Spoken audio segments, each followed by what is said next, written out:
you ready for this? Gonna be fun. You will not stand in my way. Frostborn. Hunger. This pleases me. I do not fear you, mortal. Your soul shall be mine. Don't make me laugh. Needs a brew?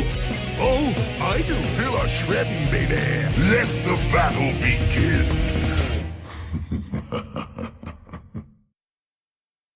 In my mind? Yes. Okay, thank you. Hello and welcome to the 57th episode of the Nexus Trolls, a podcast all about Heroes of the Storm. Part of the Trolls.gg Entertainment Network. Apparently LiQuiud can't take cues about when we're going live. He's asking a question. I'm like, we're like live in 3 seconds, LiQuid, and he's asking a question and expecting a response right away. So you might have caught the beginning of that as we transitioned over out of the intro. Anyways, I'm your host, Linus Daz Kilius, and I'm joined today, as always, by LiQiuD and Mystic. LiQuid's back. He almost was late today, but he made it. So LiQuid, thanks for making this a priority and getting here on time. Hey, man. Unfortunately, I got to pay the bills, right? Yes, work issues are always complicated. I don't know. I hate when work gets in the way of video gaming. Like, that's just frustrating. Why doesn't everyone understand that video gaming should be the priority? Right? I tried to tell my boss that did not go so well. Yeah, I don't think that usually flies with most bosses. Maybe if we were the bosses, right, LiQuid? Right, it'd be a different prioritization. So we've got a special guest on the show this week. He's, I think, our most common guest because this is the third time we've had him on the show. Alebeard from BlizzPro.com, content creator and writer over there. Alebeard, welcome to the show. Thank you very much, guys. I am excited to be here, and it's an honor to be the most frequent guest. I know. I think before, I feel like this is like Saturday Night Live now. Like, it's a contest. I think before it was like maybe a 2 or 3 way tie for like 2 appearances, but now you've broken ahead, and you're the clear leader with 3 appearances on the Nexus Trolls. So, and you know what? Nice. I'm sure we'll have you back again for 4 or 5. We'll make sure we keep this your record here as the most frequented guest. Well, let's schedule it now. I don't want somebody to sneak up and tie my record. So what are you guys doing next Wednesday? Well, we're actually having Steve Martin on the show. He's going to try and break this record. I hear he likes to keep those records going, like the Saturday Night Live bit. But anyways, yes, we've got a great show for you guys. I don't want to get too derailed. We're going to be talking a lot about Hanzo today. We're going to be doing a bit of a deep dive on him since he's going to be coming live into the game very shortly. We're going to be talking about the state of ranked play. It's been irking Alebeard a little bit, so we want to discuss it today. We're going to be talking about LiQuid's Esports Corner. There's a lot of little esports nuggets, and I'm sure LiQuid wants to get into those as much as possible, as per usual. And we've got a little bit of news to cover as well. But before we start the show, we always like to thank our patrons over at patreon.com/trollsgg. The show is always going to be free, but if you're looking for a way to support us, you can do so over there. We want to thank our Troll of the Week this week. Troll of the Week this week is Splash Gizmo. Now, if you're on our Discord channel and you're spending much time over there, you may have been welcomed in by Splash Gizmo. I feel like he says hello to anyone new who comes in. He's like our hello bot. He's an actual person, too. It's not just an automated bot, by the way. Splash Gizmo is a great person, great fan of the show. And this week, he's our Troll of the Week. Thanks, Splash Gizmo, for being a great part of our community. So, with that being said, let's just jump right into it, shall we, with the news. Someday, this will make a great story. All right, here we go. Chen just finished talking. Welcome to the news. Trolls GG is looking for a graphics designer.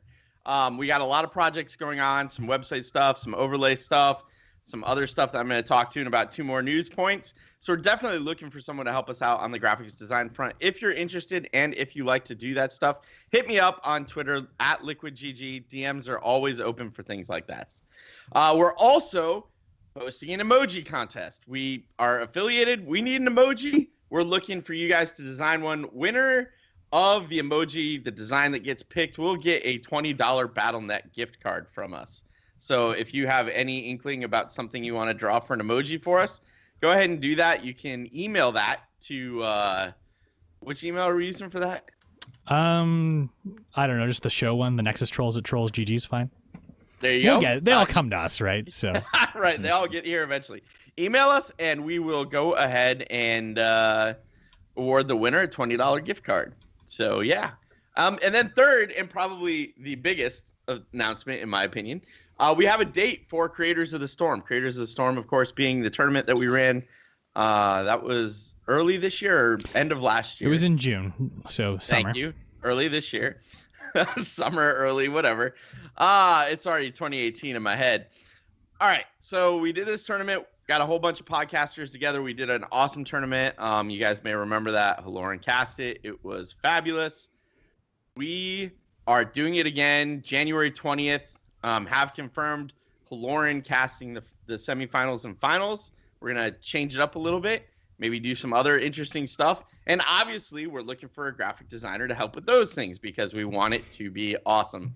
So yeah, those are the three things I think I'm going over. Yeah, well, just talking about Creators of the Storm a bit, it was an amazing tournament. Alebeard was actually part of it last year. He played along with the guys from Gankbush.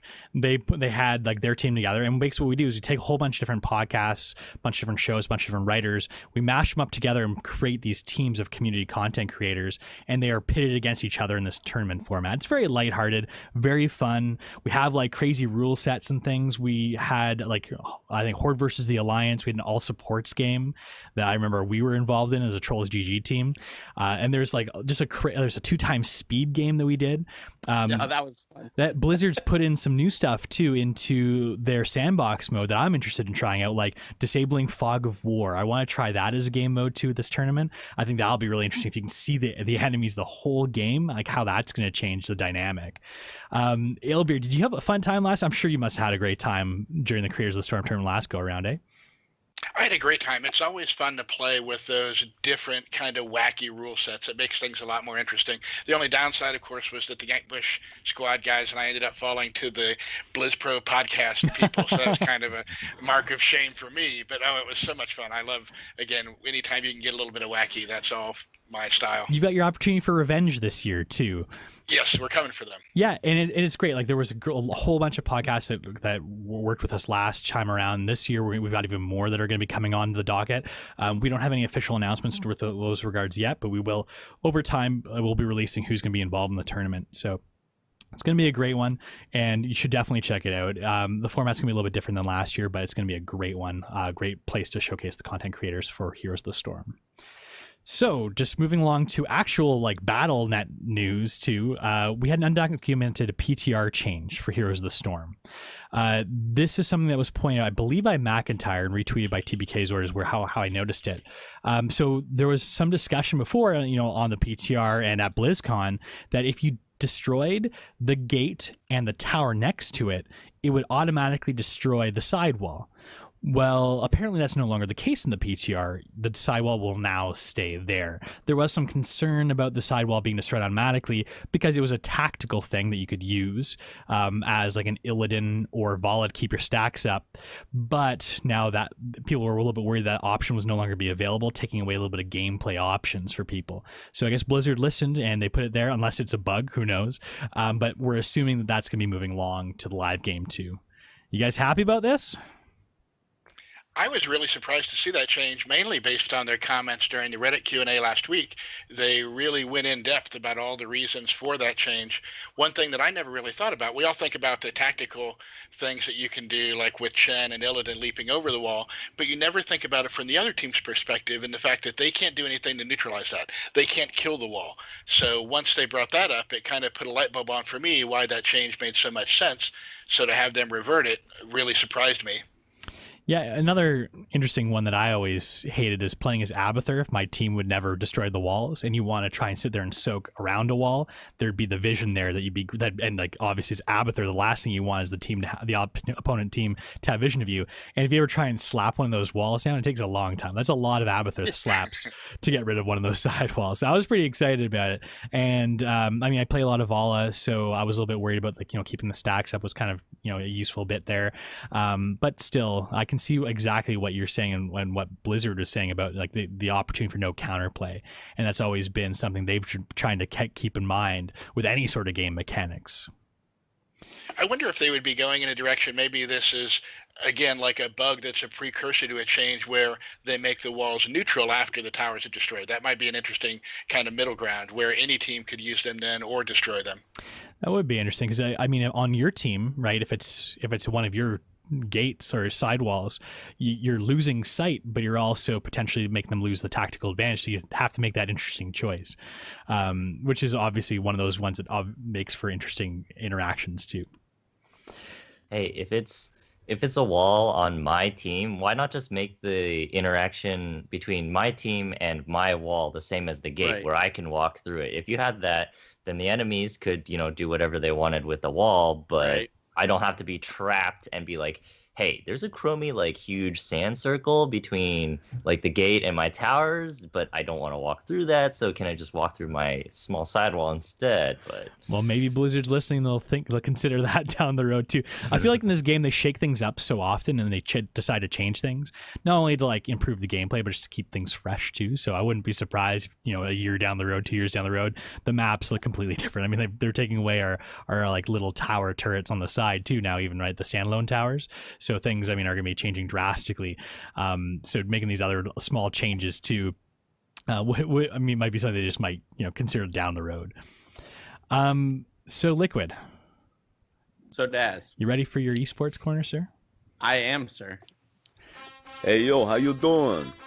It's time for LiQuiud's Esports Corner. That's right.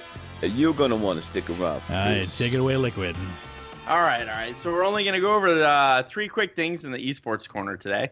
One of those is NGS Season 3 signups are now open. So if you want to go and sign up for the Nexus Gaming Series, which is another, let's say, alternative to Chair League in NA, go do so. They are open now, which is pretty good. Great little organization there trying to give everybody an alternative. Also, Chair League's Christmas tournament signups are open, and that's happening, I believe it's this weekend, actually. So grab your team, sign up, go try to kill other players, and see how well you can do. Yeah, I think there's only 2 days left for that, too. I got an email today from Chair League saying sign up soon, because if you don't, it's going to be game over. And just when I say 2 days, today we're recording on Wednesday, so if you're listening to this, you've got until Friday to sign up. Right. So definitely do that if you're interested. And then let's go over some Gold Cup World Championship results. I'm going to leave out all the group play. The group play fed into the bracket play that we started this morning at, I don't know, it was like roughly 3:30. I missed the first game of, and who's playing KSV versus Fnatic, but caught the rest of those. And we did have KSV Black 3-1 Fnatic. I don't think anybody was really surprised there. KSV seems to be like in the zone and just kind of doing what they do for most of this tournament. And then I did not catch the result at the end, and I'm feeling really dumb right now. But Team Dignitas was playing Ballistic, and I'm looking it up right now because I am not prepared tonight, so clearly. Quick question for you, because I know you jumped in about 5 minutes before you started streaming. KSV Black, that's the new name for MVP Black, correct? That is correct. Okay, because some of us don't follow the esports world as like closely as everybody else. So last time I saw any competitive play was actually at BlizzCon. So I just wanted to confirm for those that might not know, aka me, just to make sure that like I was clear on that topic as well. That's a good point, and thank you, Alebeard. And I was just pulling that up on my trusty Liquipedia. But Ballistics did beat Team Dignitas 3-2. Losers bracket starting tomorrow with CE versus Beyond the Game and Roll20 versus SPT. Those will be interesting games. I know later tonight we are on Troll and HCC going over bracket predictions. But there's only, I kind of like this this format. There's only 2 games tomorrow. That would be the CE and BTG and Roll20 SPT. So 3 Chinese teams, 1 NA team in the bottom bracket. And then feeding into that, the next day on December 8th, we're going to have 2 games. That's going to be EU versus the winner of tomorrow. And then going into that, like we feed into the rest of them. So I'm kind of digging the schedule. It's like, it's not bad. I just wish it didn't start so god awful early in the morning. Well, most people just watch the VODs, LiQuiud. Yeah, I'm sure they do. I'll have to watch everything live. I have nothing to say. If I miss it live, I watch the VODs, but I try to watch it live when I can. Their format has been impressive. The production value has been like insanely good. In fact, I was snapping screenshots on my phone while sitting in traffic this morning so that we could look at using some of that stuff for Creators of the Storm. Yeah. So yeah, they go so over the top with the production, and the format is just so great. Having such a long group stage and everything, I've always been a big fan of Gold Club, and the fact that now it has the extra dynamic of giving you a first look at all of these teams after all the changes after the season ended. Yeah, because this is really the only preview we're going to get, probably right before HGC would start up in January. Yep. Yeah, this is probably a good testing ground for a lot of teams to play around with, team dynamics and figure out how everything's going to shake out as a team as well. So, LiQuiud, we've got some special guests on Troll and HGC tonight too, don't we? We do, actually. So we have 3 people on Troll and HGC tonight. We have Collusion from Team Freedom. And then we have the coach and the owner of LFM. That's going to be Hero Physio, our good friend who retired not too long ago and is now coaching LFM. Go figure. And then Short Steve, and that is literally what his Twitter handle is. Oh, actually, I think it's the Short Steve. Is the owner of LFM. He's going to be on tonight too. So it's going to be a packed show, talking about all the esports goodness tonight. Cool. You can catch it on Twitch at 9:30 p.m. Eastern, or it's got its own audio feed as well on any of your standard podcatchers, iTunes, Stitcher, etc. as well. Okay. So is that it for esports, LiQuiud? I mean, I could keep talking, but yeah, that's all. Well, that's why we gave you that's why you got your own show that's why now, the right? show is there, right? So if you're looking for more esports talk, definitely Trolling HGC is a place to check it out. Again, you can check it out after the show if you're watching live on Twitch, or the audio format as well in podcast form. So, main topic for tonight. We're going to talk about Hanzo. We've had a chance to play Hanzo. I think I actually played in a couple games with Alebeard at BlizzCon. I can't remember if I played as Hanzo while we were playing together, but if you're at BlizzCon playing on any of their test machines, you're playing either as or against or with Hanzos because they were running rampant, obviously being the new character. So we've had a lot of time to digest what Hanzo's going to be like. He's been on the PTR for the past couple of weeks as well, so everyone's had a lot of chance to play him. He's had some minor changes as well, and just as recently as a couple days ago, the PTR got patched, and he had across-the-board damage buff. Small damage buffs just to increase his output, which was identified, I'm sure, by most people as one of his lackluster points. He's a ranged assassin. We should see more damage out of him. So let's talk a little bit about Hanzo, the newest character from Overwatch. Before we start getting into the talking about him, we'll go over his talent and abilities, starting with one of his most interesting bits. I do want to confirm for you, though, that game where the 4 of us played together at BlizzCon, you were indeed on Hanzo. Oh, okay. Yeah, I think because that was when Mystic was on Alex Straza. Oh, okay. I was flapping my arms like a dragon, Yeah, and it's interesting playing at BlizzCon because in general, like the hero just got released and you don't have too much time to look up talents or anything. So a lot of it, you're just scrambling to figure out which talents to pick. You're just testing things out. So it's kind of hard to get a good handle on the hero. And then also you don't want to be that guy who picks Hanzo every time. You want to let everyone else have a chance to try out the new heroes too. But still, we did get some playtime on Hanzo. And obviously over the past few weeks, we've had a ton of that. Well, and you also never know who you're going to get matched with or against. I was coming out last year, and as I left the line and finished playing, MVP Rich and Sake were both leaving. So they had been randomly playing against whatever 5 unlucky people got matched against them. And then I played before with other people that had never played a game of Heroes. So, you have a wide skill gap as well. Yeah, for sure. And there's no matchmaking. Like you said, the matchmaking is the guy at the front of the line being like, hey, you 5 and you 5, go over there, and you're playing against each other. If you guys think about it, it's like the real life Blizzard matchmaking simulator, right? I'd like to think they've improved on it since then, hopefully. Their matchmaking, as bad as their matchmaking is in ranked right now, it's definitely better than what we experienced at BlizzCon. Yeah, I remember in one of the games we played in, I think it was me and Mystic were sitting next to each other. I looked to my left at the guy who we were playing against, and he must have been like 10 or 12 years old. And I was like, Mystic, like, take it easy on whoever that guy is. But I think they ended up actually being pretty good. So I think we might have actually lost that game at the end of it. I was worried it was going to be a stomp in the other direction, but hey, you never know. Those 12-year-olds today. That was our miracle comeback. They started off really strong, and he was playing well. And then something happened where he kind of got a little bit squirrely, and we started picking him off over and over again. Didn't we win that right at the end? We did. We won that right at the end, yeah. You guys have an amazing memory for this kind of thing. I mean, how often do you get spanked by a 12-year-old and then win just at the end because you win the team fight? Like, it's something you remember usually. Well, I'm sure our listeners love this little stroll down memory lane we're taking here. But let's get into Hanzo. So first off, one of the things you'll notice right away if you haven't had a chance to play him yet is his auto attack damage per hit is actually pretty high. It's 183 at level 1. However, he only does 0.67 attacks per second. So it's awfully slow. And that's one of the largest criticisms I've heard about Hanzo is that he just feels kind of slow and clunky as like an auto attack assassin, quote unquote. However, I'll go over his abilities. Maybe we be the judge of that after we go over all this and we decide to talk about Hanzo and how he shakes out of the Nexus. So his Q ability is Stormbow. It's 15 mana, 4-second cooldown, so fairly spammable. You press Q and it actually charges up an arrow that damages the first enemy hit. The longer you charge your Q, the further the distance. The distance on it's about 70% more. Sorry, the damage is about 70% more than his auto attack, and the range on it is about 75% longer range at full charge. So it does have a bit more reach, and you can actually weave it into your auto attacks. We'll talk about that a little bit more later. So his W ability is called Scatter Arrow. It's 40 mana, 8-second cooldown. You shoot an arrow that deals a small amount of damage to the first enemy or hero hit.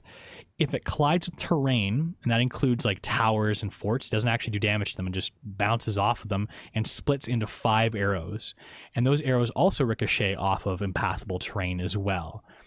They'll bounce up to 4 times as long as they don't reach their max distance before hitting another wall or a target. The arrows, including the initial, do not pierce enemies. So if you use this skill and you hit a hero, you're doing a very small amount of damage. The way you maximize is by ricocheting it off a wall and getting it to split. Interestingly enough, too, Blizzard's added a new mechanic to the game in that the map will actually show wireframe borders around all of the terrain, so you can actually get a better idea of how that pool shot angle is going to line up. Apparently, they're going to be putting this into place as well for Junkrat and Lucio down the road. At least that's what they said. I don't believe that's in the PTR at the moment, but that's something they're looking at doing as well for wall riding and Junkrat bank shots as well. On his E, he's got Sonic Arrow. It's 50 mana, 20-second cooldown, so a hefty cooldown. You fire an arrow a long distance. The max range is about 3/4 of the new camera screen length. Whenever I talk about screen length for Hanzo, it's going to be according to the new camera because that's what he's going to be launched with. And it reveals enemies in an area for 1 second, so it'll reveal stealthies, and grant vision in that area for 8 seconds. The sight radius is slightly less than the sight radius for like a hero.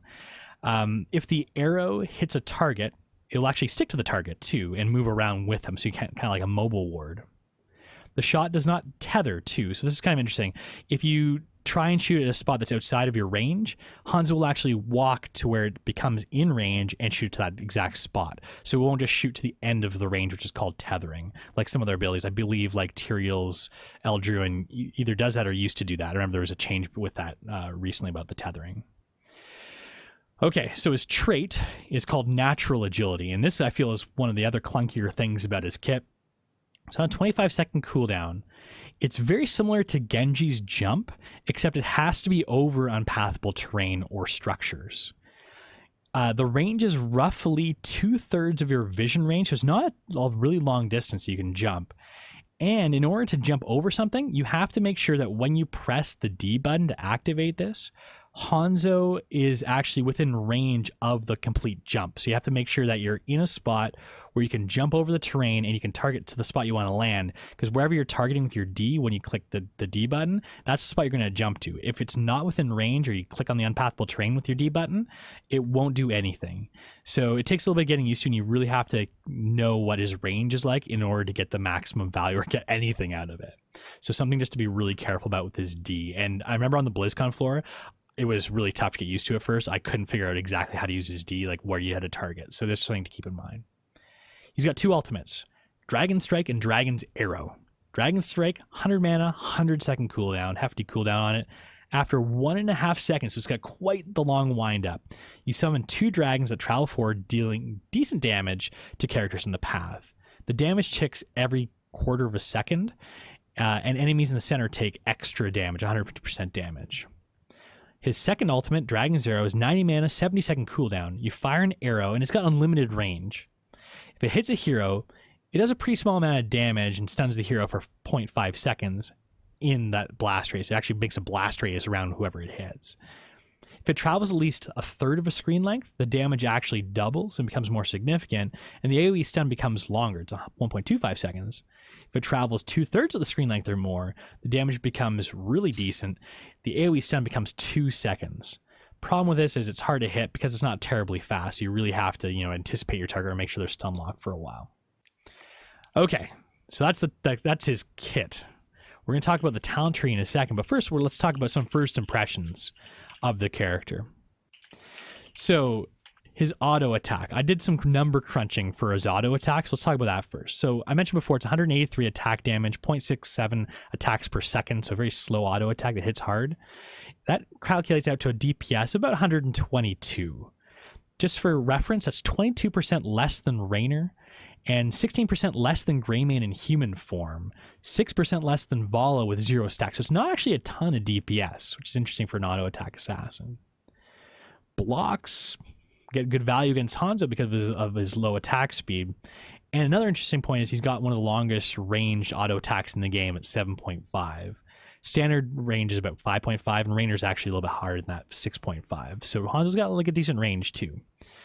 So Mystic, what do you think about his auto attacks? Like, is this a good thing, bad thing? Is it just something we'll have to get used to? I think now that, he's been more fleshed out and we've played with him somewhat, I think it's okay. Like, because of the range, you can fire it from really far away. You have to choose when, you stop and shoot. So it kind of flows a little bit more with his kit, but I find it kind of funny that he has a symbol like right above his HP bar that actually shows the cooldown for his auto attack. That's how big it is. It's like, this is your entire thing that you have to wait before you can shoot another one. So I found that was kind of interesting. How about you, Alebeard? What do you think about his auto attacks? It's a weird balance between his auto attacks having such a long delay where you have to stand still, and his Q where you can move while it charges. So it's like periods of movement and then long standing still and then movement. It's really weird. And if you haven't tried him, his auto attack is almost like Nova slow. It takes forever, it seems like, before it goes off. It didn't really click for me when I tried him at BlizzCon. I'm sure I'll play him when he comes out and we'll see. But it just, something about that, it was just a weird disconnect. It didn't really click for me when I tried him. Yeah, I feel like his normal flow just feels a lot different than your average hero, so maybe it's just a matter of getting used to that. And right. Alebeard brings up a really good point that I didn't mention too. His Q ability, you can charge it while moving. It's just him like pulling the drawstring back. It takes maybe a couple seconds to get to max range, so you can actually reposition while you're holding the Q button to make sure that you can readjust and reposition accordingly. So Stormbow. One good thing about his auto attack speed is you can take his abilities like Stormbow, which is somewhat spammable at 4-second cooldown, and you can weave these into his auto attacks without missing an auto attack.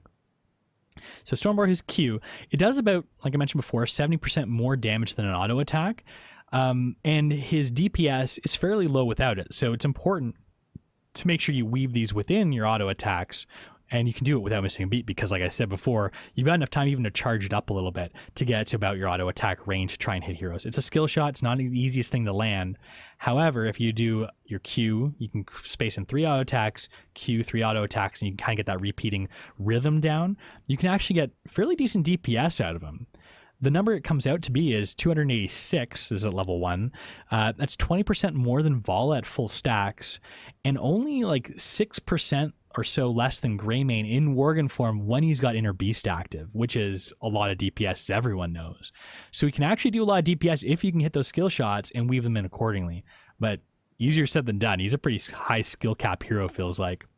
Like, what are your thoughts on how he feels so far? I think he feels clunky. I don't know. I think the comment about it feels like Nova's auto attack speed is about right. It may be faster, but it definitely feels like it. Yeah, I'm not digging him. But at the same time, I didn't like Hanzo when Hanzo came out. And now I like Hanzo. Or, I'm sorry. I said Hanzo. I didn't like Genji when Genji came out, but now I like Genji. So, maybe over time he'll grow. I mean, I don't know, man. It definitely feels weird. I feel like that's one of the surprising things. Hanzo, just using the parallel of Genji for a second, they're brothers in Overwatch. They're both ninjas. They feel like they should probably feel very similar in terms of like their agility and finesse and movement. But where Genji feels very fluid and mobile, Hanzo certainly doesn't, because that escapability of his is pretty much his only movement ability that he has, and it's very conditional. Mystic, is this one of the higher skill cap heroes that we're seeing in release recently? Yeah, he is. Well, he is pretty high skill cap, I'd like to say. However, in his current iteration, I don't know if he's worth that high skill cap. Like, even if you hit every single Q, you get like the pretty good scatter arrows off. I don't know. You could do the same thing just by playing Vala. Right. I think that's a great point, though, because I think a long, long time ago, Duck Train coined the phrase burden of execution. And you can accomplish certain things with different heroes. And again, if you have a high skill cap hero, if another hero can do that same thing easier, why play that hero? That's kind of the dilemma that Rexar has fallen into for a long time, where you can do great things with Rexar, but someone else can probably do it with a lot less work. Well, could it be just the fact that he's got a really unique E ability that gives sight at a distance? Like, I mean, maybe it's not necessarily unique, because Chromie, I guess, technically has something fairly similar with her level 1 talent that you can take on her. However, I mean, you can have that mobile I say mobile, I guess he's not that mobile, but auto attack ranged assassin that could be used as a scouting tool as well. So maybe that's the niche they're trying to fill here with him, having a combination of damage and scouting ability.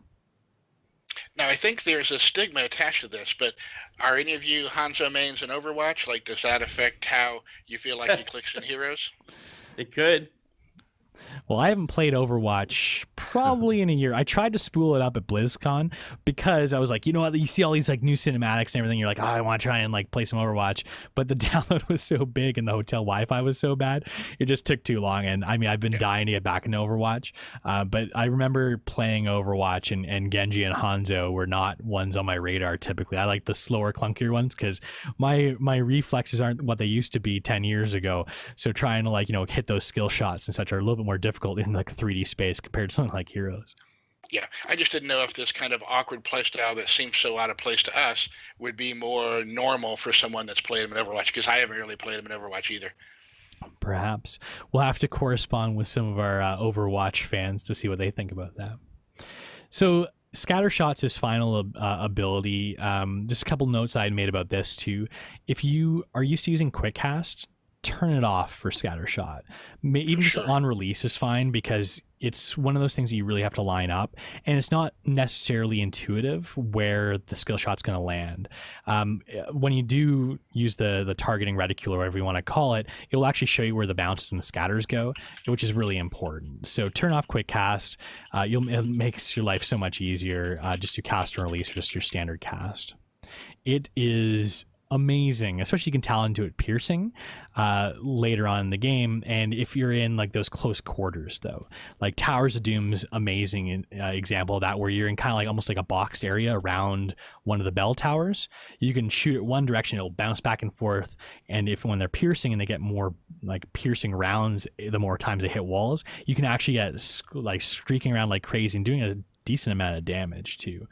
Like Alebeard, what do you think about Scattershot? Because I mean, it's a difficult ability to use effectively, but I've seen some people use it pretty well. I love that ability. I think the mechanic is awesome, and like you said, you can pull off some amazing shots, and it's a great feeling when you can line up those banks just right and really get that damage multiplying. So even though, again, Hanzo didn't click for me that much when I tried him, I love that ability. I think it's a great ability. Yeah, it's a neat one. I mean, I was never good at pools, so maybe that's my problem there. Trying to hit those bank shots is not the easiest thing in the world. But it's neat because it bounces off, like I said before, like towers, forts. So you can use that as well. Like if you're like just in lane in the beginning of the game, you can bank it off the fort behind a hero, and it'll bounce back and hit him in the back, or hit the whole team in the back too. So there's just interesting things that you can think of now that we've got these more bank shots in the game, like not only him, but something like Junkrat as well. So Mystic, how are the builds shaken out for Hanzo? Like, what are we seeing out there in terms of the popular builds?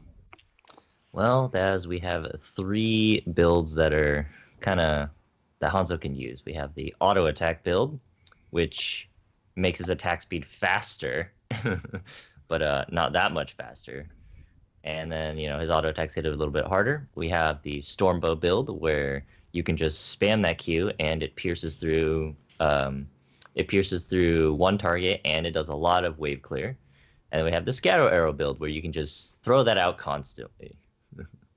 So is his Q build the only one that has any sort of option for wave clear? Because out of the gate, his wave clear is horrible. I mean, like, you've got single target damage. I mean, Scatter Arrow kind of can hit multiple targets once, but doesn't do enough damage to like be considerable wave clear. But is the Q build the only way you can potentially spec into having decent wave clear? Yeah, because, well, his auto attack has a little bit, but I mean, killing one minion instantly every so often with his slow auto attack isn't exactly good wave clear. So I'd say his Q is the best option for wave clear. All right. Well, why don't we jump in to the talent tree, so we can actually look at all the talents and figure out where they fit in, where the garbage talents are, where the go-to talents are. So we'll start with level 1. He's got target practice, simple geometry, and redemption. So target practice, these are all questing talents. Target practice, if you hit all enemy heroes, you increase the range of Stormbow by 30%. If you hit all 3 times, you increase the damage of Stormbow by 100. Simple geometry, again, another questing talent, but for his Scatter Arrow, hit a hero with multiple Scatter Arrows from the same cast 20 times, which is a little bit harder than you think. So you got to make sure it scatters, and it has to hit a hero more than once. Like 2 of the arrows have to hit him off the scatter. To get an additional 2 arrows added to the scatter as a reward. And finally, redemption. Every 2 basic attacks against the same hero within 10 seconds grants 1 stack of redemption. Once you get up to 12, you get an additional 50% attack speed. So his attack speed becomes a little less slow. These are kept until you die. In that situation, if you do die, you lose 3 stacks. So it sounds... Well, you're like, hey, 2 basic attacks on the same hero within 10 seconds, that's not hard. But in a situation where you've got low attack speed, people are moving all over the place, it can be a little bit more difficult than it sounds. So right off the bat, the first thing I want to say before I throw this over to maybe Mystic to give his analysis on the level 1 talents is I took target practice, which is where you've got to hit all the enemy heroes with your Stormbolt to increase the range of it and the damage. I took it against an Abathur, and I regretted that one instantly. So make sure it's a case where you can hit all those heroes with your Stormbolt, because it's a wasted talent against a comp like an Abathur. Anyways, Mystic, what do you think we're looking at here? What talents are ones that we should be picking in which builds, or which ones should we be ignoring or going to altogether? I mean, the first set here are pretty straightforward. If you're going for a Q build, then hitting all the heroes with the target practice build is the one to go. Simple geometry for the W build, and then redemption for the auto attack build here. I'd like to say target practice, unless you're up against an Abathur or something along those lines, right? It's actually not that hard to complete. You just gotta, chase it. It's like, okay, so I'm gonna hop these walls and I'm gonna go top lane or something, and then hit that guy once, and then go to the bot lane, hit these guys, and then you get that. It's not actually that hard of a quest to complete, unless they have that Abathur. Yeah, having extra range I guess could be nice, but you're not always going up to your max range. But I guess the extra damage, 100 extra damage at level 1, I believe, is an extra about 30%, or maybe even more added to the damage on his Q. Well, what do you think about redemption? As we've kind of made fun of it already, because you can increase your auto attack speed by 50%, taking your auto attack speed to 1 attack per second, which is still pretty slow. Once you get there, though, does it feel more like he's an auto attack assassin, or is this something that you can pull off? When you have full stacks of redemption, I don't know if they changed it since BlizzCon, because I haven't tried it after that, because I didn't really like the auto attack build, but what it felt like to me was that his attack speed was better. It didn't feel like normal to me still. It still felt like a little slower than normal, but it was manageable, that you could walk up auto attack and then back up a little bit auto attack. So just in general, are you finding that a lot of your damage is coming from auto attacks, or is it ability damage, like out of the gate before you start talenting into stuff? Like, is Hanzo something we should consider an auto attack assassin, or does he have a lot of like mage abilities like his Q and his W? Like, are those serious sources of damage? I know that at BlizzCon they talked about, I think at one of the developer like breakout sessions, like where the damage on Hanzo was coming and how they balanced it, and they wanted to try and be equal. But is that how he feels, like that we're getting kind of equal damage from everything here? And is his auto attack something you should be investing in through the talent tree? Honestly, if you ask me, I think most of the damage is going to come from your Q. And if you're minion blocked or, anything blocked, then a lot of that is just going to be going down the drain. The W build is a lot. You can get a lot of damage out of that, but only, obviously if they're in like a bunch of quarters or whatever. And yet again, if they're not minion blocked or anything blocked. And then the auto attack build is kind of like the more safe. Like, you can auto attack through anything, right? So not a lot of damage you could get some damage out of that, but that's like only if you can't get it anywhere else. So in summary, I think most of the damage is going to come from his Q. The other rest of it is going to come from his W, and then the auto is like, it's like tacked on extra damage because the auto attack is so slow. All right, well, let's move along to level 4. We've got explosive arrows, serrated arrows, and ignore all distractions. So explosive arrows, after hitting a minion or monster, this doesn't count for mercs, by the way, and I tested that to make sure. Stormbow deals 100% damage in an AoE around the target. If you hit the wizard minion in the middle, it'll hit all the minions as well. So you can actually, this is where Mystic was saying you get some wave clear out of Hanzo if you spec into that. Serrated arrows, Stormbow deals 150% more damage to minions, mercs, and monsters. And then finally, ignore all distractions. This is where basic attacks instantly kill minions and increases your auto attack range by 2 for 3 seconds once you do that. So is it safe to say that ignore all distractions is the auto attack bit and explosive arrows is the way to go for the Q build? Yeah, and then I'm also going to mention that serrated arrows is actually not Stormbow, it's the W build. It's the scatter arrow. That one's actually pretty good because how scatter arrow works is that when you fire the first initial arrow, right, it hits the first enemy hero or wall, and then it splits up. So that doesn't count for minions or mercenaries, which means that let's just say you go to your siege camp, you can fire that scatter arrow, it'll go straight through the siege ogre, it'll hit the wall behind it, and then all of the scatter arrows will hit the ogre right in front of it. So you could just get the 5 arrow hit. So that's pretty good for merking, actually. Yeah, good to know. To me, I thought that would have been more of the garbagey talent, considering everything here, but I guess there's a place for everything. That's what Blizzard's trying to accomplish. So on level 7, we've got Shieldbreaker arrows, the Dragon Hungers, and Never Outmatched. Shieldbreaker arrows, you get 250% bonus damage to shields when you're using your Q or your auto attacks. The Dragon Hungers, you get 5% spell power for 10 seconds when hitting a hero with Stormbow, and this stacks up to 20%, and Never Outmatched.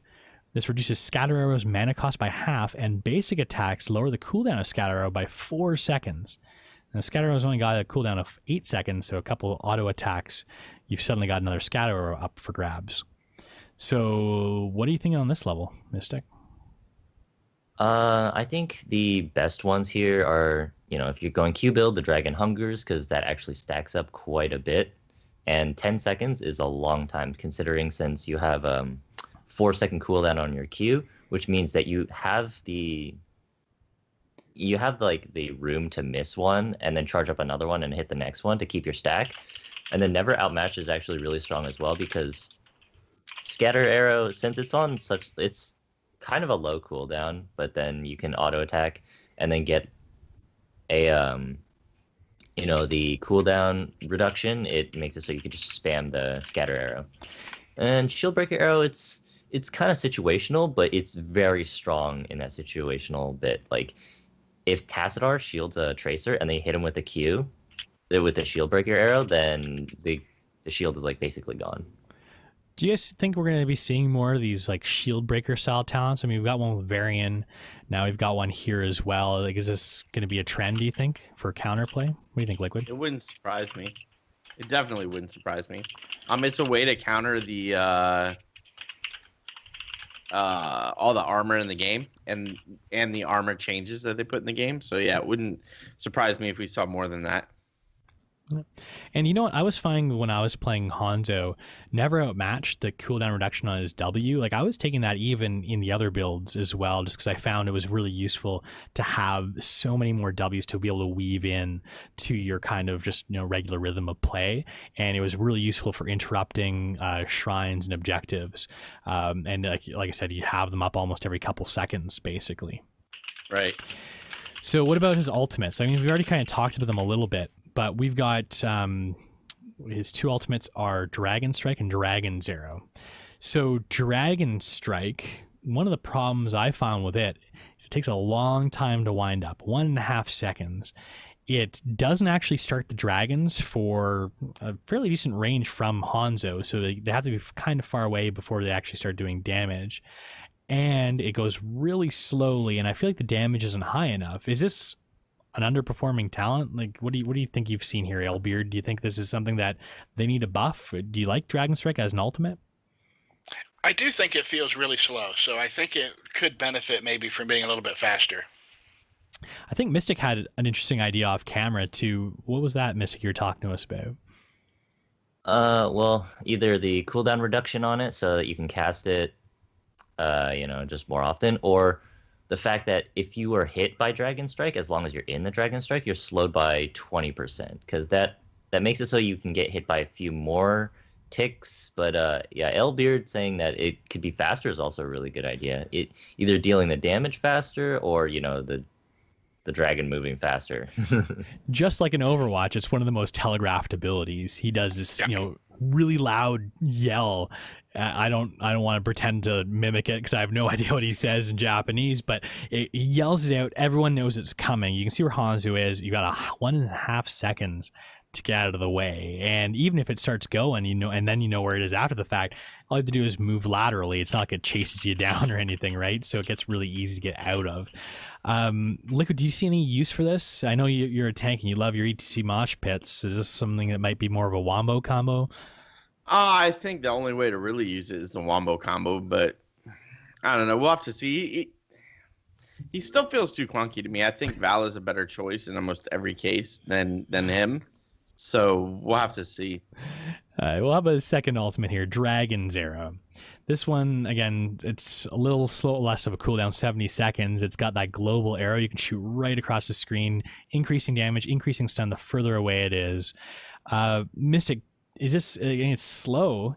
The stun's kind of nice, but it's hard to hit. Is this a better option than the Dragon Strike, or does Hanzo just have two undertuned ultimates here? I think this is 100% better than the other one, unless you have the wombo combo already set up. Like if you have the ETC or the famous Zarya, ultimate into Dragon Strike, right? It's pretty famous in Overwatch and it's wiped teams before. That's pretty good.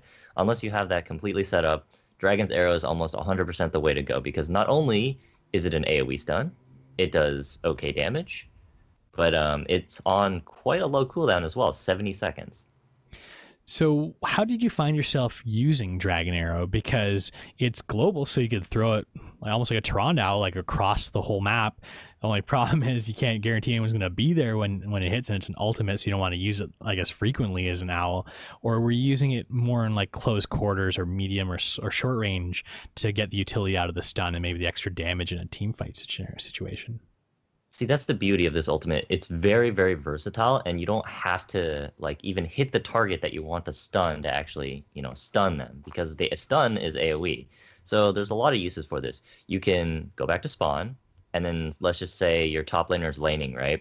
But they need that little bit of extra help that, to kill their lane opponent. So you just go back to spawn, line yourself up, just fire it down the lane, and just be like, if this hits, he dies, they lose a lot of soak, and then, worth use of that ultimate. You got a bunch of value off of that. Or if you're in a team fight and you have to interrupt something, then you just fire it, and, semi close to your target, it'll hit either your target or something close to your target, and it'll stun them anyway. And then, you can also use it to snipe someone just across the map that's really low, and you're like, well, I think I can maybe hit it here, and you fire it, and then it'll kill him. I guess the cooldown's low enough that you can afford to throw it out a little bit more on the Hail Mary passes, as opposed to like making sure that it's something you save for that like special moment which is what you have to do with those longer cooldown ultimates. So Dragon's Arrow's got a pretty interesting level 20 augment, which I guess we should probably mention now since we're talking about the ultimates. If his level 20 augment for Dragon's Arrow makes Hanzo become a global hero. It's called Play of the Game. So when the arrow is in flight or up to 2 seconds after hitting the target, Hanzo can reactivate R and do this kind of cool jump back move from like wherever the arrow was when you do it to the location of Dragon Arrow. And since it's a global ability that goes the whole map, you can teleport to any spot on the map. If it's after the impact too, if it hits somebody, he'll actually shoot arrows at whoever was impacted at the target and do extra damage as well. So like, I mean, I was playing on Towers of Doom today as Hanzo, shot across the map.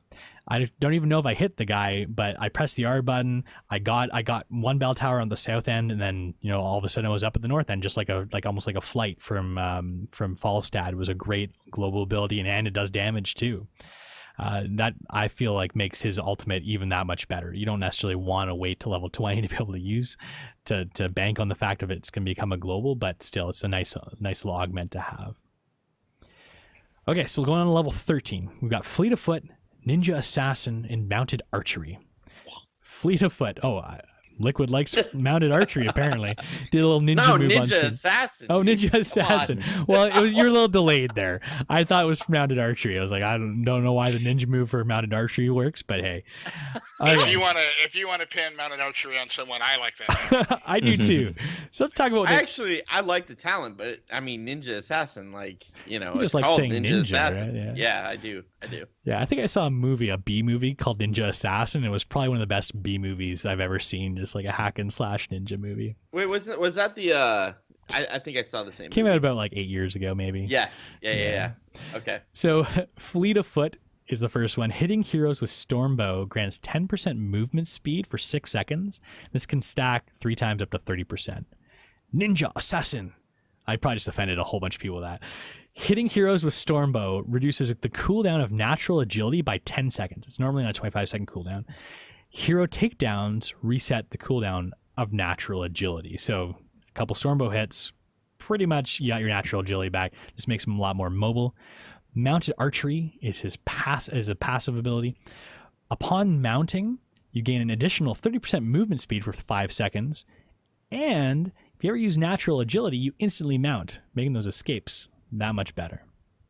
So Mystic, back to our resident diamond / hopefully master level player soon. What? I mean, he has to play. I know. When it's time to actually grind it out, what are we looking at level 13? I'd say Mounted Archery is really good, because if you're not taking the Q build, then Fleet of Foot isn't as good. But if you are taking Q build, it's pretty good. You're moving at like mount speed while charging your Q. That's kind of insane. Mounted Archery is the all-purpose use one. Ninja Assassin, I'd like to say, is okay. It's not as good as the other ones, but it's not that bad of a talent, especially if you're on a map with many walls. So if you're looking for mobility, then I guess you're saying it just kind of depends on which build you're going. But I mean, the mounted archery is nice, because even just having that extra little boost of speed after you've mounted up to like get from like lane to lane, the extra 30% makes a big difference. Then jumping over a building to get instantly mounted, you can make a nice quick escape with that one.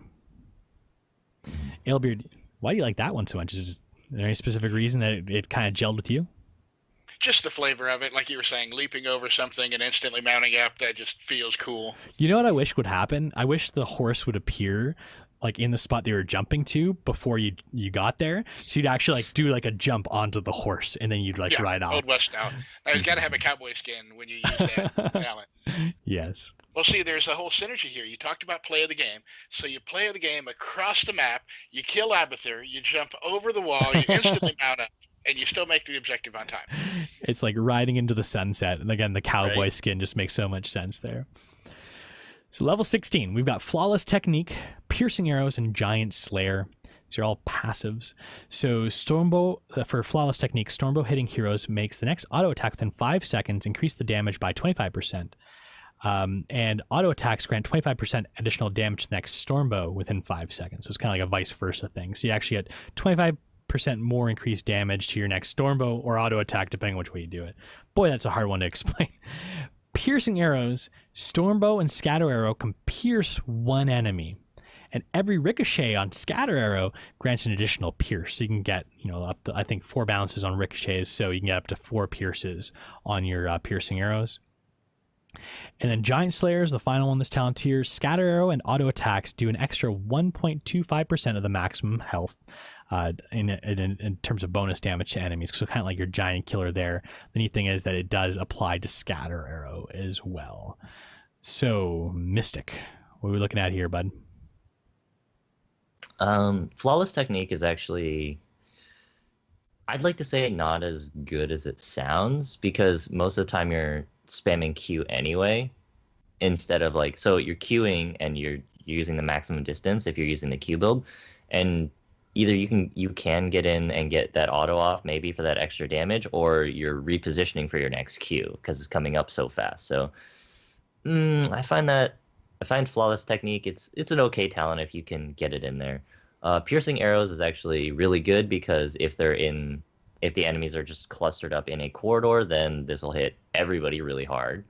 And then Giant Slayer is also pretty good if you're taking the auto attack build, because it affects auto attacks, or the Scatter Arrow build, because your Scatter Arrow is up very, very frequently. I can see why they put Piercing Arrows and Giant Slayer on the same talent tier, because if you could take those both, that'd be pretty. That would make him Tank playable. would be dead. That would make him playable. People would pick him into double warrior comps, 100%. You would see him all the time if you could take them both. Yeah, for those of you not seeing the synergy there, because you're getting, if you got piercing on your Scatter Arrow, that could pierce and potentially hit the same target up to 4 times. And 4 times, 1, 2, 3, 4, 5, 6 Scatter Arrows. If you talented in to get the extra Scatter Arrows, you're looking at a lot of additional damage to any sort of tank or anybody in that, for that matter. So level 20, we already talked about play of the game, his augment to his Dragon's Arrow. The augment to Dragon Strike is called the Dragon Awakens. This is where Dragon Strike's cooldown is reduced by 5 seconds when a hero is hit with an auto attack, Stormbow, or Scatter Arrow, which is all your abilities. We've got Sharpened Arrowheads. Enemies hit by Scatter Arrow cannot go above 0 armor. Nice little counterplay there. And Bullseye. Sonic Arrow, this is the only talent that augments Sonic Arrow. It's kind of interesting to note. Sonic Arrow's speed and center radius are increased by 100%, and heroes hit by Sonic Arrow, good luck hitting a hero with Sonic Arrow, are stunned for 1 second. So Mystic, what are we looking at here? So the Dragon Awakens is actually an insane talent. It's one of those where you're like, holy crap, this is a super good level 20 talent. But the Dragon Strike Ultimate is okay if not comboed, a lot better if comboed, and this just makes it, so you can fire them more often, and it makes it come up a lot faster. But that's only if you pick Dragon Strike, whereas you have Play of the Game over here, which is much lower cooldown already, and it makes Hanzo a global, so that's probably the one that you want to go. Sharpened Arrowheads is, I think it's really good if you're fighting a lot of people with armor, like Garrosh. So if you fire it at Garrosh, then he is not a hero anymore. He's just a squishy. And then Bullseye is okay. It makes Scatter Arrow a lot more usable. Like, you can actually use the damage aspect. You can actually use the arrow tracking aspect, because the radius increase is actually quite noticeable, and it goes a lot faster, and the fact that it stuns is really nice. So I feel like Sharpened Arrowhead's the one that makes it so that they can't go above 0 armor. I feel like any sort of counterplay talents are much more useful when they're, at a lower talent tier level. Like, usually you find those level 13-ish.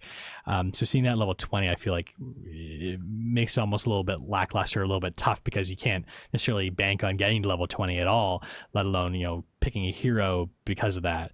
And similarly, too, you never want to pick an ultimate because of its level 20 augment making it OP in the case of Dragon Awakens. And this kind of reminds me of Zul'jin with his Taz Dingo. It becomes really great after level 20 because you get the health back, but between 10 and 20, that's when most of the game is fought and won, and you got to make sure that you have that good level 10, 20, and having your ultimate being hindered like that can be difficult. Alebeard, like, what do you think about these ultimates here? Which one would you pick? Well, I think that I would go with play of the game and take the ultimate that synergizes with that. I think it's really tough in the fact that if you take Dragon Strike, you have to take the Dragon Awakens. You have no other options at 20. That's the only thing that makes that talent viable. So the fact that you are locked into something at 20 makes that level 10 option, I think, even less desirable.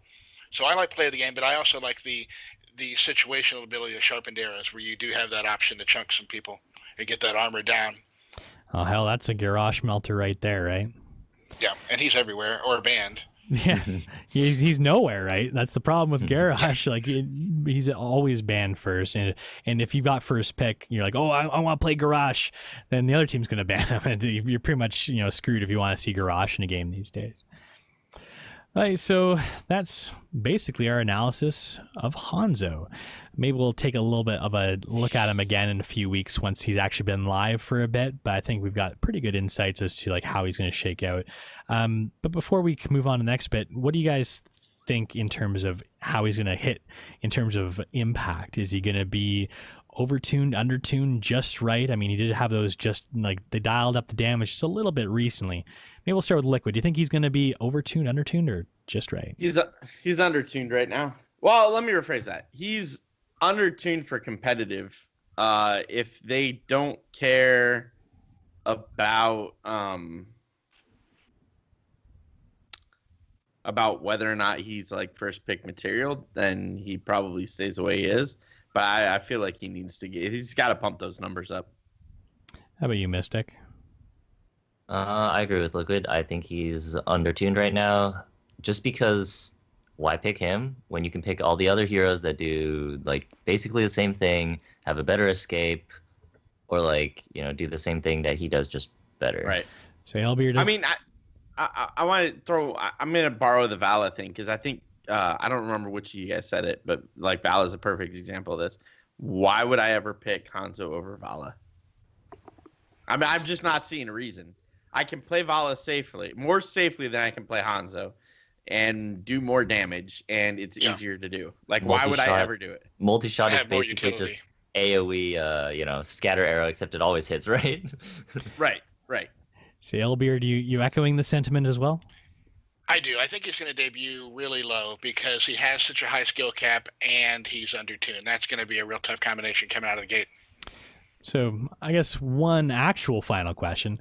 What happens when you get this player into a pro's hands, like a Rich or someone who has that ability to take all this clunkiness we're talking about and weave it into finesse? Is he going to be strong? Because, I mean, you've got these heroes that are tough to play, like a Genji, for instance, that might not do as well in like lower level play, like, pub leagues that we play in, but you got to get them into a pro's hands that can become overpowered. Rich is a bad example. You can't use Rich.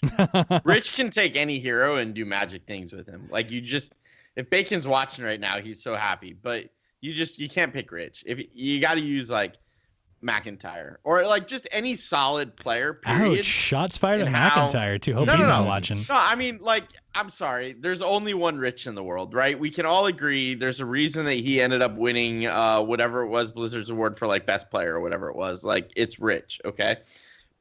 Any other character that plays a damage, I just picked McIntyre because I was thinking I'm like super excited that Hero's Hearth is coming back in January. Like, I'm stoked that him and Ishbu and BBJ and I'm sure I'm not gonna forget Crone, but like I'm psyched that they're all in. Okay, but so here's my point that I'm trying to make.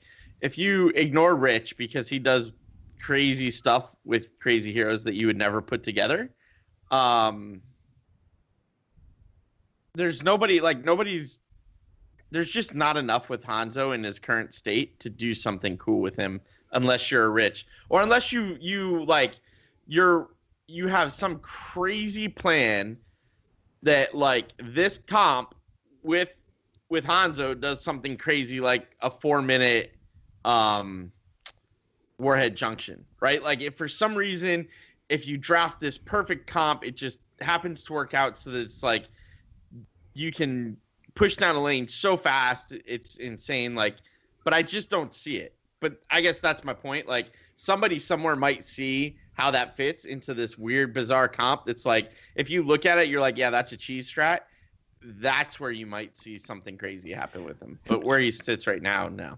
A lot of people. And it's really two different questions. Like, will Hanzo look good when Rich plays him? The answer is yes. So, will Hanzo look good when regular competitive people play him? I think the jury is probably still out. I would lean towards no initially, but like LiQuiud said, anything's possible once they get time to come up with some combos. Right. Well, hopefully he'll find his place, because it's the last thing we want is one of these new heroes yet, old and dusty super quick. So moving on to our next topic of discussion, we want to talk about the state of ranked play. Sorry. That's going to cause a lot of reactions similar to LiQuiud's. I love how you come out of the gate, though, and I let this go when you started because I didn't want to ruin your intro. But you start the show, and you're like, Alebeard has some strong opinions about ranked play. He's angry. Well, I got to get people to sit around and be like, why is Alebeard so angry? And I was going to segue into that, too. So, I mean, we do have the new season starting soon. We're about to receive a whole bunch of matchmaking changes, including along with a whole bunch of other changes to the game as soon as this PTR patch and some of the things we heard at BlizzCon are going to come live. As I mentioned at the top, and Alebeard like also pointed out, he has some strong opinions on how the state of the game is. We'll start with that then, Alebeard. Why is this a topic that you want to talk about today? Is there something that's been irking you recently, or maybe for a long time, when it comes to ranked play? Well, I'm in the midst of doing my placements right now, so that tells you a lot of the story right there. So I'm in the midst of that. I didn't have a lot of time to play heroes at all this season, let alone rank play. So I put off until the last minute. I still need to do all my placements for Hero League and Team League. So I've been playing a lot of Hero League the last day or two trying to get these placements done. And I've always felt strongly about the uncertainty. So as most of you guys know, they do the loosening of uncertainty at the beginning of each season. So the first 10 games you play have a higher impact on whether you move up or down the ladder. And I've always thought that was very arbitrary. So I'm a big fan of loosening the uncertainty. I'm a big fan of allowing there to be movement up and down the ladder. I think that's a good thing. Whenever people can climb or fall and then need to reclimb, that gives you incentive to play. Whenever you're stuck at the same spot in the ladder and you never move, eventually it just gets kind of grindy and maybe you lose some incentive to play. So I like the fact that there is uncertainty, but I would actually like to have there be more uncertainty. I would like that to be across all of the games that you play throughout the whole season. It just seems arbitrary to say that these 10 games you play at the beginning of the season are more impactful towards your rating than any other games you play during that season. So like last year or this year, for instance, we're coming to the end of a year. If you played 250 Hero League games across the course of the year, why should 30 of those games weigh more than the other 220 you played? It's just, to me, random and arbitrary. So that if I could make one change to Hero League, it would be, again, to put that uncertainty across all of the games and let it be a much more fluid system where you move up and down. For those of you that don't know how MMR works, too, the uncertainty Alebeard's referring to is over time, you've got this matchmaking rating, MMR, that we always talk about, and it is more fluid when there's less certainty, when there's more uncertainty in terms of how many games you've played. So over time, one of the big drawbacks of an MMR system is it'll eventually settle you in at a number, and it becomes really difficult to change that number because part of the equation takes this uncertainty into account. And by Blizzard, every beginning of every season, they reset the uncertainty. So it's like you haven't played any games. They start with the same MMR you were at before, but that variability and the swings that you can encounter are much higher. And like game 1, 2, and 3 are even more important than game 4, 5, and 6. And I think that's part of what Alebeard's problem is here. One of the nice things about it, and one of the reasons they brought this in probably about a year ago now, is because one of the big problems was like for someone like me, for instance, who this was their first MOBA. I was horrible when I first played this game. Your MMR hits a point and it becomes really takes a long time to change it. So I liked when they said, okay, we're going to do this. We're going to reset the certainty value in our MMR calculation at the beginning of every season. Because I was like, okay, great. So now I can show that I'm better than my current league, overperform in the first, several games, get my MMR up to where, or like closer where it should be. and then you can do that fast without having to grind out, hundreds and hundreds of games to see the same benefit.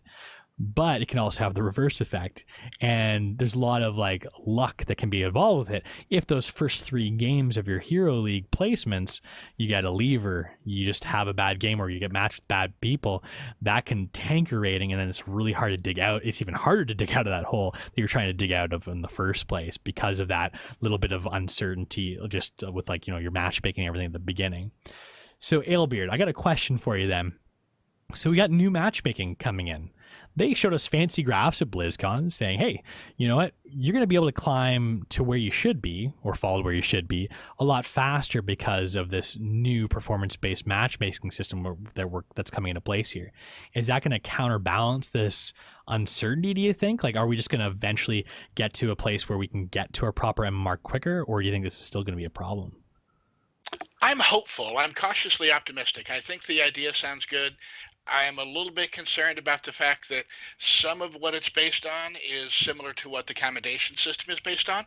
And we've all had those games where you have an Asmodean or somebody else that doesn't come to any of the objectives, gets caught in lane 11 different times and dies, but because he's got crazy siege numbers, he gets MVP, or he's the only person on your team that gets a commendation during a loss. So it sounds like, because they've targeted hero-specific traits that good players do, that hopefully they can offset that. So I think the fact that you will, in theory, if you perform well, lose a few less points when you lose, will kind of offset some of that sting that comes where you just have a lever, you have a bad comp, and you get crushed. Again, if you only lose 6 points and everybody else on your team that doesn't perform well loses 12 points, maybe that little bit can make a difference.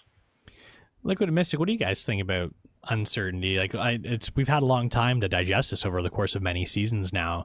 Is this something that you guys like, or are you on Alebeard's side where you think it's something that's should be changed? Maybe you like it, maybe you don't, but you think it should be changed. I, at the end of the day, am just looking forward to the new system. Yeah, I mean, I can go into that if you want me to go into that, but ultimately that's where I'm at in the whole debate. Like, performance-based matchmaking is critical to me. I'm sick of, like, I know I'm not the best mechanical player, but I at least have an understanding of what I should be doing when. And I feel like half the time I get in games with people that just they don't know what they're doing. And it makes me sad.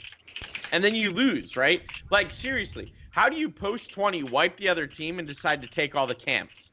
When someone is frantically pinging on the core that's open because you've taken out a keep, how do you take the freaking camps? Like, what's wrong with people out there? The other team is dead. You have 60 seconds. Let's go take camps? Like, what the hell? We struck a chord with LiQuiuD. Sorry. See, he's the one that's fired up. I'm cautiously concerned. I don't know. Well, Mystic, you should be one that maybe looks on this with a negative light, because it's well documented. We talk about on the show quite a bit. You used to place in Diamond 3 every season, and then all of a sudden you came along this season.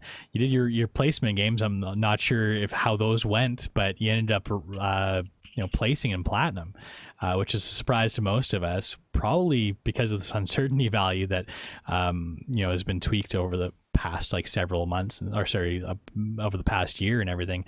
Now, do you think that hit you hard there? Do you think you landed where you deserved, or do you think this is a result of this uncertainty value changing? I mean, well, part of me is like, yeah, I kind of, is the uncertainty, but another part of me is like, well, I mean, I'm doing a lot of other different stuff, and I haven't been, able to play the game as much as I would like to. So, it's kind of half and half. It's like half uncertainty, yeah, and then half of it is like, it was kind of deserved because I'm not playing this game for 12 hours a day or something. So maybe I don't deserve to be any higher than this. So you're far too modest. It was kind of 50-50. Far too modest. So generally across. Well, go ahead. I was just gonna say, yeah, he definitely is. Like, Mystic would be master if he just took the time to really put into it easily every season.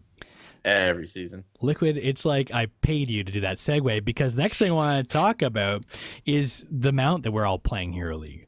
Now, I think it's safe to say Not sure about Alebeard's case. Not sure about LiQuiud's, but I know at least for Mystic and well, at least for me, they went for like it's everybody just to maybe it's just me.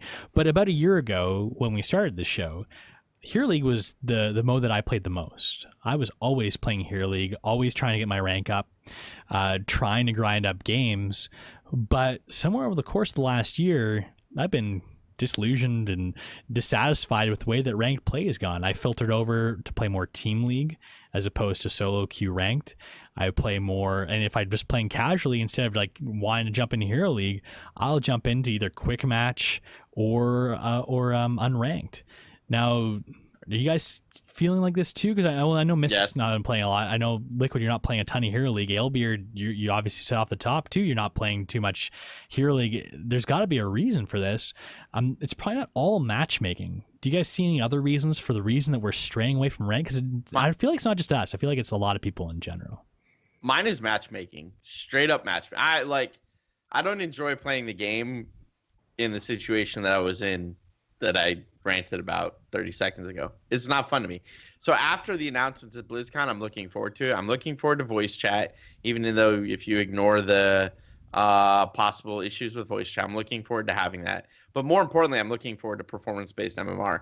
I can one-trick Sonya in solo lane and do that well every game if I have to. And I'll at least get moved out of the scrub leagues. So, yeah. How about you, Mystic? Is there a reason you're not hitting up Hero League, or is it just a matter of time allocation?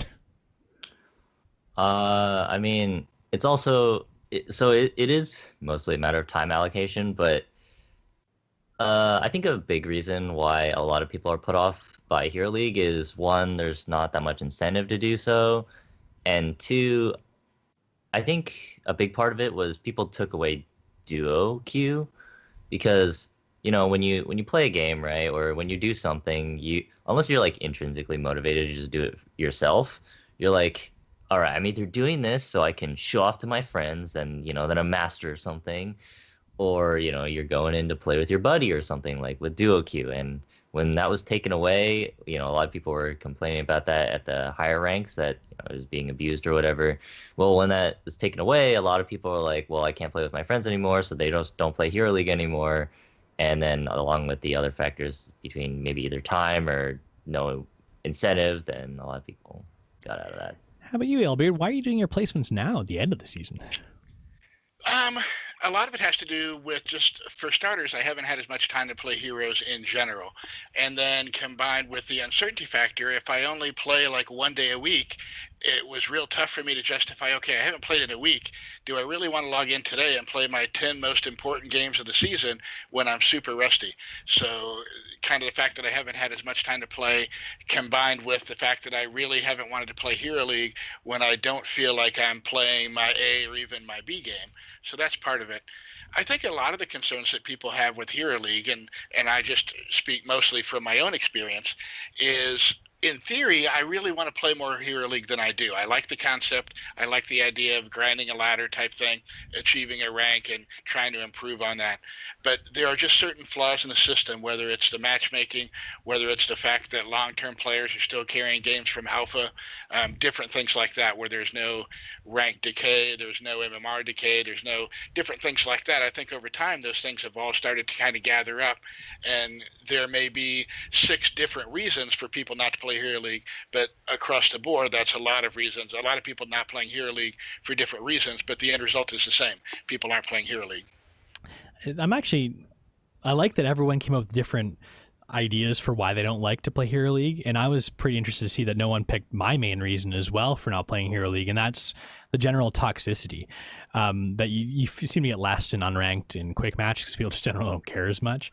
But one of the reasons that I strayed away from Hero League is just because if I have time in a night to play like 3 or 4 games, the last thing I want to do is be in a like cesspool of hate. It might not even be targeted at me. It might be targeted at someone else who, they finished their 9-to-5 job or they got home from school. They just want to play some games. They're not pros. They're not going to make the perfect decision in every case, but they get flamed for making the smallest thing, and people just jump on people for no apparent reason. It feels like, I don't know, maybe it's just me, but it feels like it got worse over the course of the last 6-7 months, and it's pushed me off of Hero League.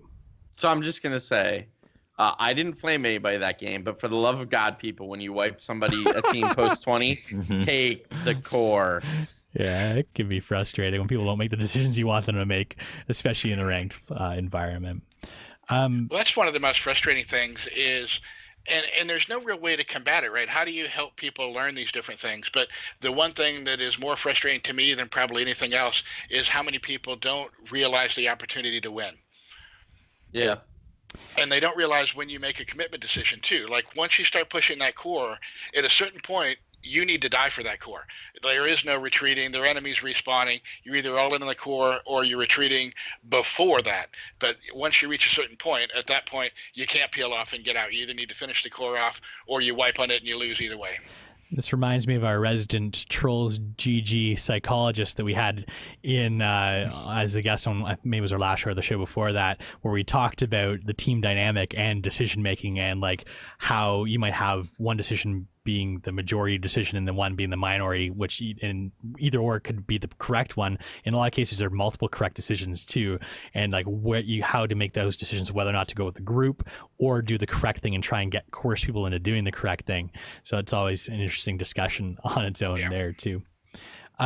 So when I was talking on voice comms, ironically enough, to some people I was playing with yesterday night, I was chatting to them about voice chat coming to the game, and if they thought that was going to increase toxicity. I was kind of the mind, and this is just, I guess, me being the jaded person that I am, that voice chat, I know there's been a lot surrounding this recently, was going to make it so people are going to be less likely to be toxic because, you know, you're actually talking to a person who can talk back to you, and that feels bad, right? Like, you don't want to insult someone if they can say something back to you. There's that kind of like that extra level of barrier there to kind of keep you there. That's why we've got more trolls on the internet than like in public. You don't just get people like trolling people in public as frequently. So I was of the mind that, hey, maybe this will make a less trolly environment. If people are talking, maybe they'll be more supportive. You can get tone from how people are talking. Things that might come off as sarcastic or bossy might actually just be like legitimate, like someone's trying to give you like nice advice, right? Whereas when I was talking to these people I was playing with last night, they were like, well, have you played Overwatch recently? Because you don't use the chat there because you're just opening yourself up to it, and it's a pretty harsh environment. And I'd like to think that the HOTS community maybe is more friendly than the Overwatch community. I don't know. I don't play enough Overwatch. But like, what do you guys think that the impact of voice comms is going to be? Is this the kind of thing where we're going to get this feature and people aren't going to use it if you're just randomly queuing with people? Or is this something that's going to like maybe help out with like the team dynamic, improving coordination, improving maybe friendliness and lessening toxicity? I think the key thing is that it's opt-in rather than opt-out. So if you don't want to deal with this, you just don't even have to. It's not even going to be an option. Or, I mean, it will be an option, but it won't be something you have to make an effort to disengage from. So I think that's a good first start. So it's not like Overwatch where you might come in and initially get blasted and then have to look for that mute all kind of thing. And then on the bright side, if people are going to be toxic, whether they're going to be toxic in voice chat or in chat, at least you can, in theory, talk and still play. It's very hard to type and still play. So at least this way, the people that are going to be toxic maybe can still play the game while they do it, as opposed to standing there at the core and typing things about your mother or whatever. So, you know, the only comment I would make to that is yes, it's optional, but at the same time, like, you're putting yourself at a disadvantage if the other team is all in, right? Yeah, that's true for sure. But it just as far as toxicity goes, if you're willing to make that sacrifice where you give up a little bit of advantage for your peace of mind, especially in like quick match or unranked, that may be a very good decision to make. You don't need that extra stress when you're just playing for fun, essentially. Well, I guess only time will tell. We'll find it as soon as the voice comm doors, the floodgates open up, and we'll see how people use it. We'll see. I'm sure that there's gonna be flooding of stories on Reddit about, you know, like this toxic environment, that toxic environment. I'm never using this again. We're gonna find all that out when voice comms comes in the game. I wish we had a date for that. We know it's coming. We know it's coming soon, but coming soon can mean 4 years from now from what we've seen in the past. But hopefully, we'll be seeing it within the next few months. Now, do you guys know I couldn't really tell at BlizzCon. Is there an icon that displays who is active on their voice chat and who is not? Because that would be helpful. Like, you don't want to be talking to your duo players where you've got like an Alex Straza and whoever playing together, and you keep telling them, "Come on, guys, it's good to know you're wasting your time. Don't even bother." It's here, like, you can.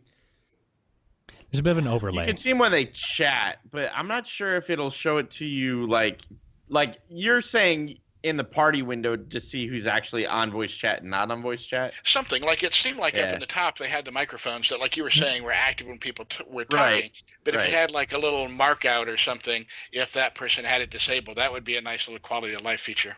There might be one. Yeah, and two, let's always remember as well, like what we see at BlizzCon isn't necessarily what's going to hit the live game. Right. I'm sure they probably got a lot of feedback at BlizzCon about how that operated. I mean, even when we were at BlizzCon, it seemed to be kind of buggy. I'm not sure if it was the hardware, the headsets being the issues, because they probably go through a lot of abuse, or maybe just the system itself. But I imagine UI tweaks are going to be inevitable coming on the ways, but it's definitely, it will be nice if you can see who's talking, who's involved in it with just a quick glance, so you can know that kind of information. Right. Okay, well, I think on that note, we're going to close off the show here. So thanks everybody for listening to the Nexus Trolls, the Heroes of the Storm podcast. We stream this live on our Twitch channel, twitch.tv/trollsgg, every week on Wednesdays at 7:30 p.m. Eastern, 4:30 p.m. Pacific. So Alebeard, thanks for coming on the show, bud. Where can people find you online? Well, I write about Heroes of the Storm for a site called BlizzPro. So you can go to blizzpro.com, click on the Heroes of the Storm section, and find my articles there. You can also follow me on Twitter at AlebeardTV, like television, same as my Twitch name if anybody's seen me in chat or whatever. So you can find pretty much everything I do either at BlizzPro or just follow me on Twitter, and I tweet whenever something goes on. And Alebeard's an amazing source for breaking news and such too. Anytime we're doing the show and we're like, hey, like, is there any news that we need to cover? Typically, we head over to BlizzPro and see what Alebeard's been writing. We always have called you our crack research team on many a show, and that has never changed over the last 50 some odd episodes we've done on the show. I appreciate it. True story. So, LiQuid, where can folks find you? Twitter at LiQuidGG. That's LiQiuDGG. I may actually start streaming again once the changes are in place. We'll see. What? You're gonna start your stream back up? I'm excited. We'll see, man. I like you said the other day. I think you told me make sure I'm not spreading myself too thin. I think I might be about as thin as I want to be right now. So. And how about you, Mystic? Where can people find you? You can find me at Mystic Shroud on Twitter. And how's that Twitter account coming? Is it slowly growing? It's going. It's getting up there now. We got 27 following, 32 followers, sir. So yeah, it's definitely not that baby account that it was maybe about 4 months ago when you started it up.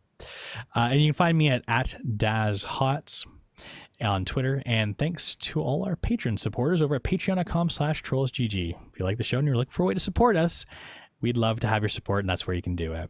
You can also subscribe to our show on iTunes, Google Play, Stitcher, wherever you happen to find our podcasts online. Visit our website at trolls.gg/TheNexusTrolls to watch this and past shows, along with past video streams, which can also be found on our YouTube channel, youtube.com/c/trollsgg. For announcements about the show and Heroes of the Storm news, you can follow us on Twitter at TheNexusTrolls. And if you want to hang out with us or the Trolls community in-game, you can /join TrollsGG.